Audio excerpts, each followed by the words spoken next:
if you read my book, Rough Diamonds, there's a chapter in there on finances in which I tell the story of how I ended up getting into debt. I tell the story of how bad I was with money for many years and ended up getting into debt and living that way for way too long. So I can empathize with the sick feeling, the fear that comes, that horrible feeling that even though I was on pretty good money at the time, for me the main reason was simply I was always spending more money than I actually had. I had more month left at the end of the money, as they say, and I had no idea really where it all went because I had no plan, I had no budget, and I just put extra things that I couldn't really afford on store cards or pushed the overdraft deep red, and that became my norm.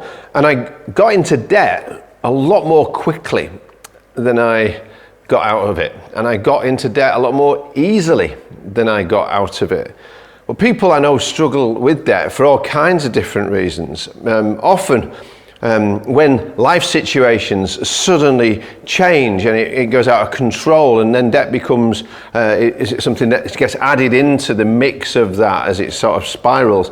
So in May 2011, I got invited to the headquarters of this amazing ministry called Christians Against Poverty, CAP. And I took a staff member then called Nick Duffy, many of you know, and he came along with me because various churches locally had been saying for a long time we could do with a CAP centre for South Manchester. I knew that they would only work with a local church, and so was it going to be Ivy? I wasn't sure, but I thought, well, if I take Nick along and if he gets the vision for this, then maybe we could do it like that, because then he would set up our CAP debt centre. One thing I did know on the way to Bradford as we were driving there was that I had no money personally to be able to give to become what they call a life changer, like where you give money to the ministry of CAP. So I kind of resolved that on the way, but you see, by that time, not all of our struggles were over. Everybody can have times when it's hard, but like most people, we had that. But at the same time, we'd learned over the years to avoid debt as much as possible, because the borrower is slave to the lender, the Bible says. And we knew what it felt like to be kind of enslaved, and we had some budgeting in place. And I give Zoe the credit for all of this, because she did the planning and a lot of the hard work for us to be able to live differently, so that over time we were even able to save a little bit. And early on as Christians, we become tithers, which means you basically take 10% of whatever God gives you and you give it to the local church. And we've been doing that before I ever worked for a church. And it's been an incredible blessing to us in our lives. And we'd also grown our giving over and above that 10% in various ways, year on year, little by little. And we'd found that what Jesus said really is true, that it's more blessed to give than it is to receive. But I also knew that we were maxed out now on the giving. And what happened in Bradford, as far as I was concerned, was going to be good, but it was for the ministry of Ivy. I wasn't going to be personally giving. We weren't going to be personally giving to CAP. And then through the day, I heard and I saw more. There was no pressure, but I heard and saw more about the ministry of CAP and this amazing debt counselling ministry started by John Kirby in 1996, after he himself had lost everything because of debt. And then he had to rebuild. And as he did, he also started to help a few others to be able to rebuild their finances.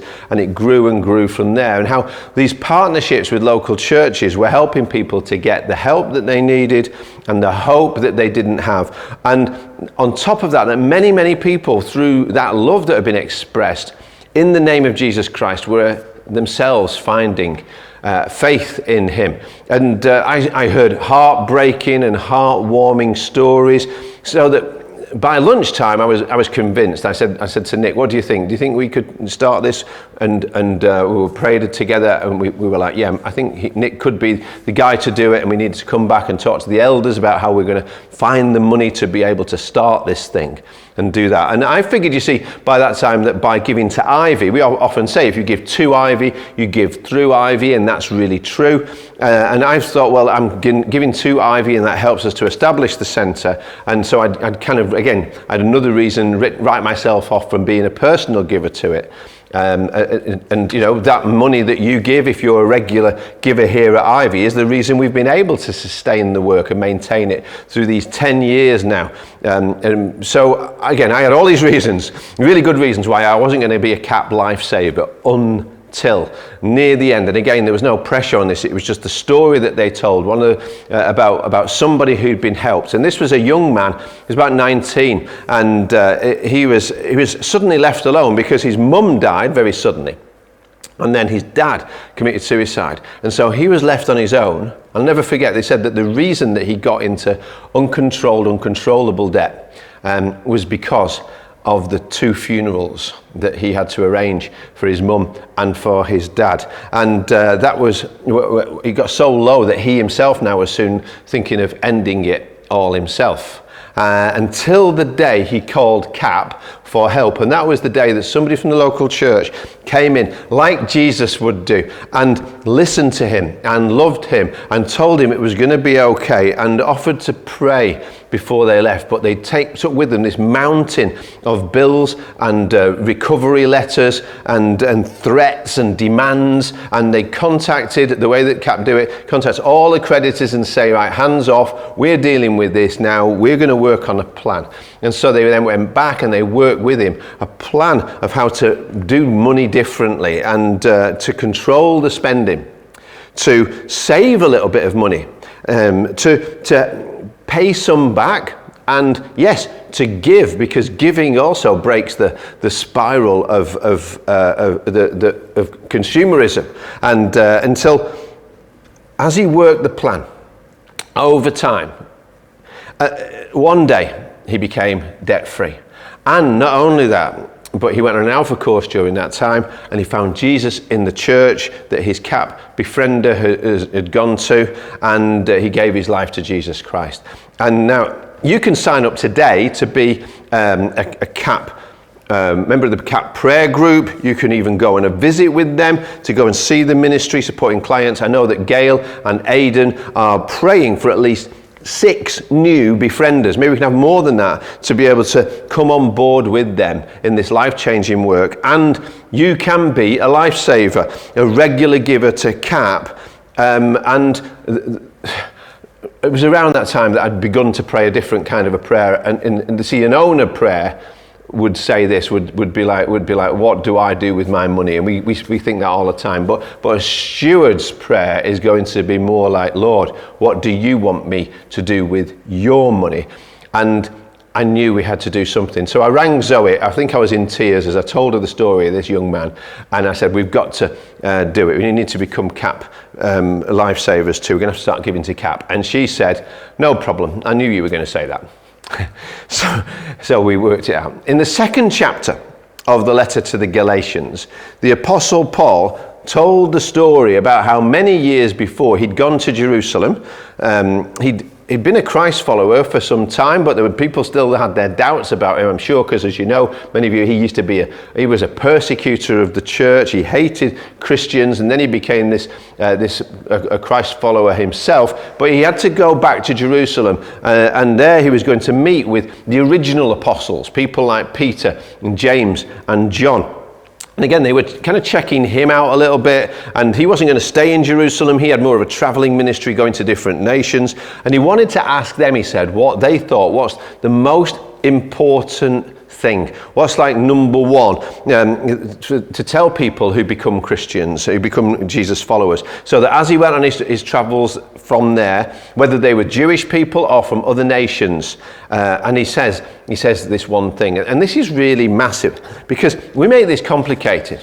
And I wonder what you'd say if somebody was to stop you in the street and ask you what's the most important thing when you give your life to Jesus Christ and you say that you're going to be his follower. What's the most important thing that shows whether or not you actually love Jesus?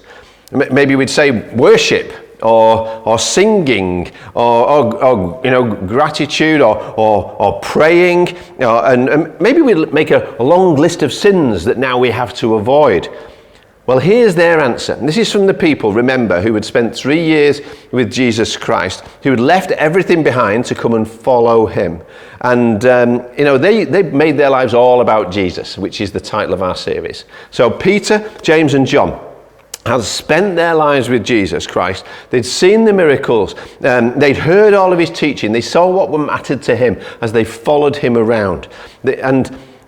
And then they saw him die and rose again, and they even spent more time with him after the resurrection, talking to him and being instructed by him.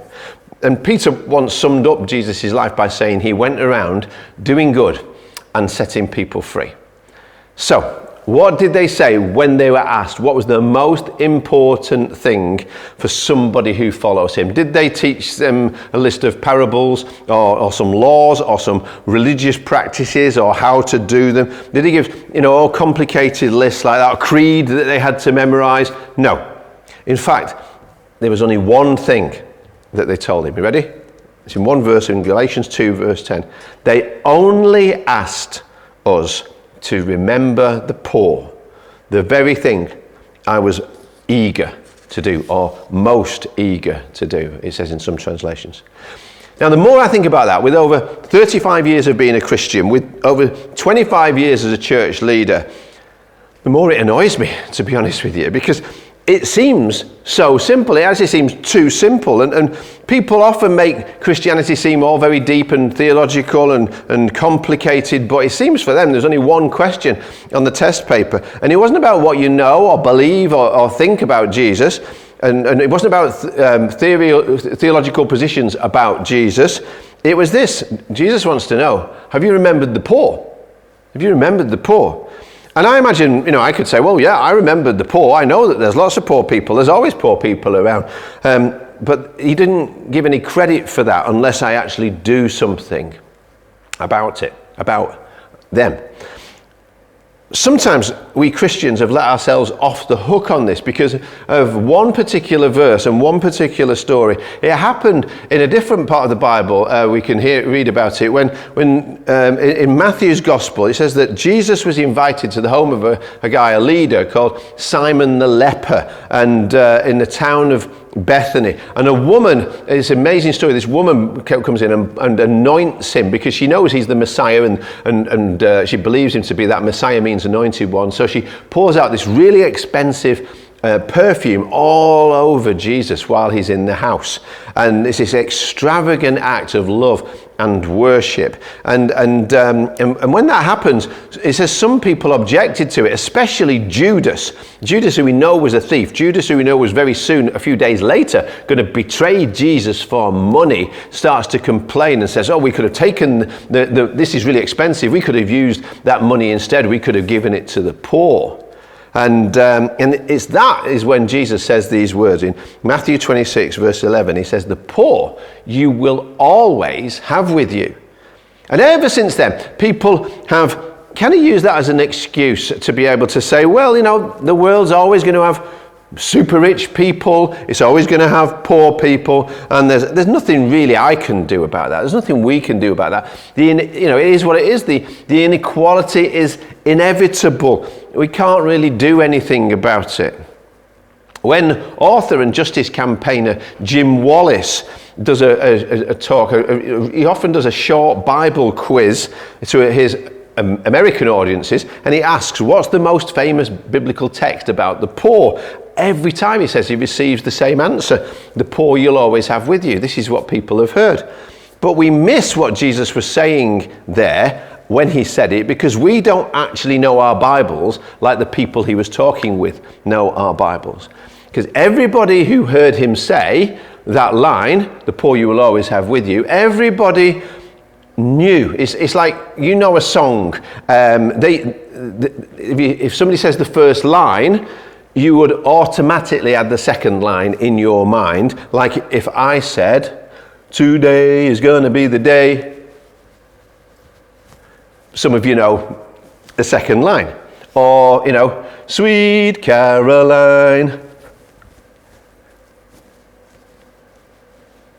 We might even put the words on the bottom of here. We probably won't, because you know them in your heads.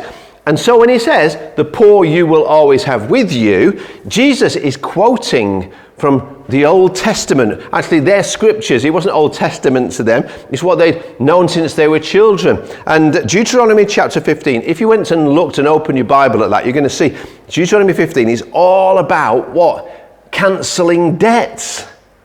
God had brought his people out of Israel, out of Egypt, where they'd been slaves, and they were going to go into the promised land. And he didn't want them to, in the future, be stuck in the misery again of slavery. And he knew that debt can be a form of just, it keeps people captive and holds them captive so they're not free.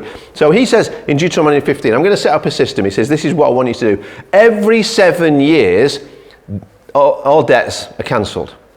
It's like there's no debt that you've accumulated. It's not going to be allowed to accumulate and get worse and worse and worse from generation to generation. So it never spirals out of control.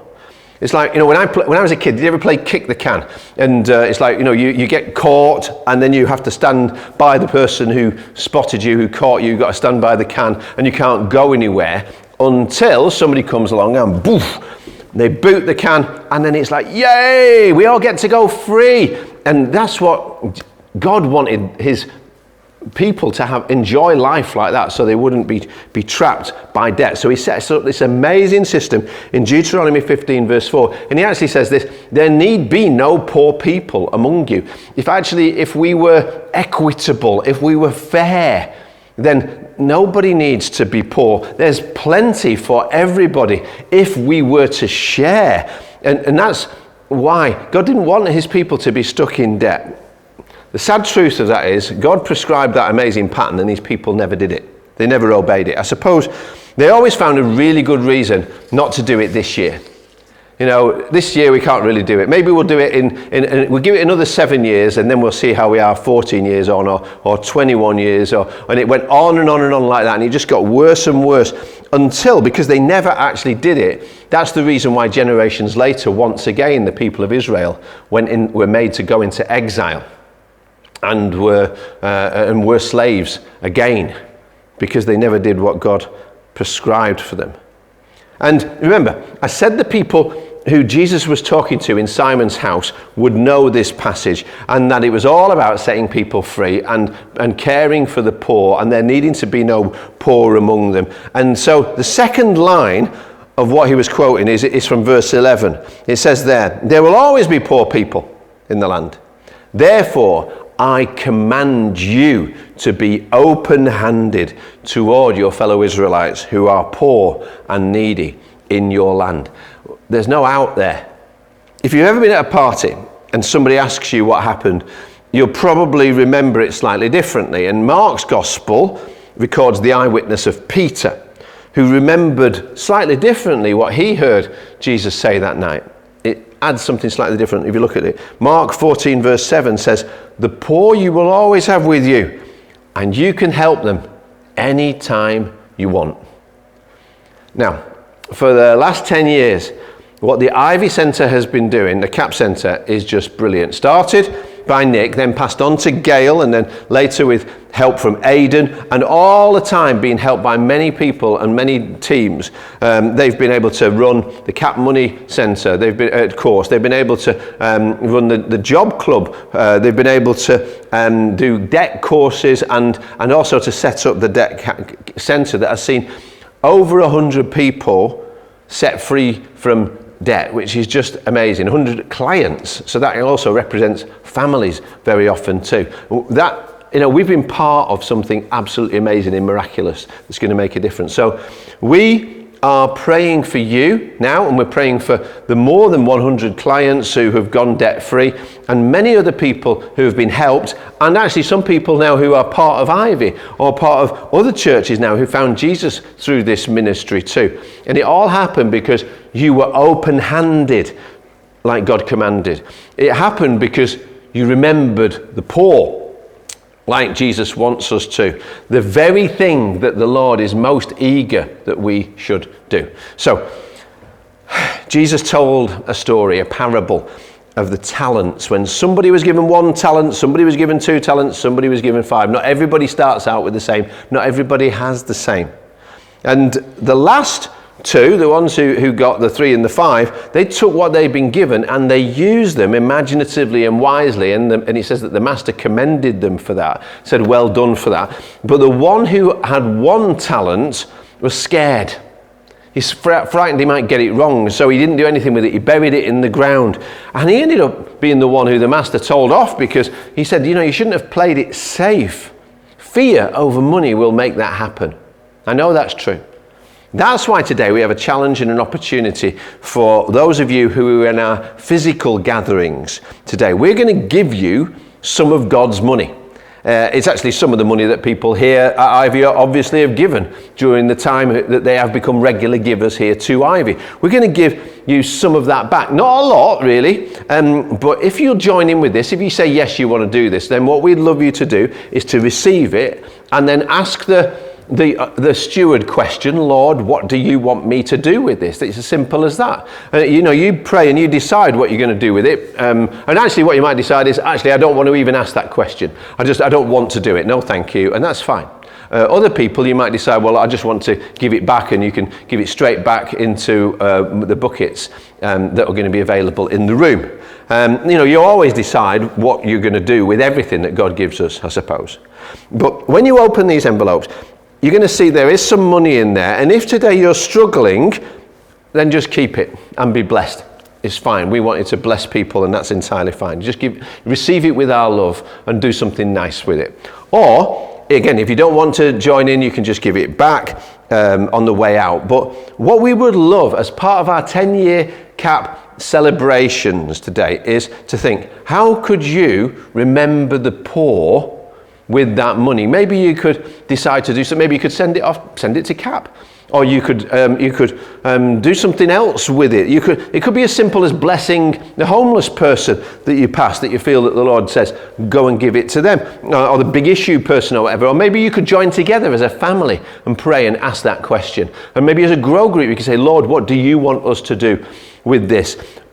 Whether or not you're in one of our buildings today, God has put something in your hand to be open-handed with, and it's more blessed to give than it is to receive. So let's find a way today, and we want this to be done before Christmas, so that we can all do something that helps the poor, as we remember the poor who are always with us, and we can always help.